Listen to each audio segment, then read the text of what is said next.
আমরা আসছি তোচি ক্যান, জাপানের একটা ক্যান, এখানে আশিকাগা ফ্লাওয়ার পার্ক বলে আর কি। ফুলের একটা ব্যাপার।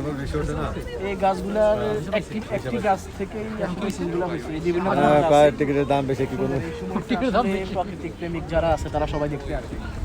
যেদিকে চোখ যায় শুধু সাদা মনে হয়, উপরে দেখতে মনে হয় যে কোনো মানে ফল আসলে, বা কৃত্রিম মনে হয়, আসলে কিন্তু কৃত্রিম নেই, এগুলো সবই প্রাকৃতিক। মানে না দেখলে, চোখে না দেখলে আসলে বিশ্বাস করার মতো না। এই জন্য এসব জায়গায় যারা মানে সৌন্দর্য প্রেমিক, মানে ফুল প্রেমিক, প্রকৃতিক যারা ভালোবাসে তারা ছুটে আসে এইসব সৌন্দর্য আবার দেখার জন্য।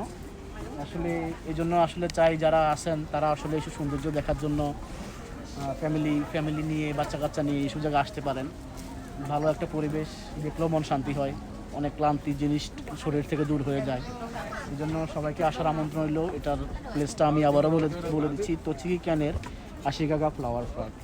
যেদিকে চোখ যাবে শুধু ফুলের সমারোহ দেখতে পাবেন। আল্লাহ হাফেজ।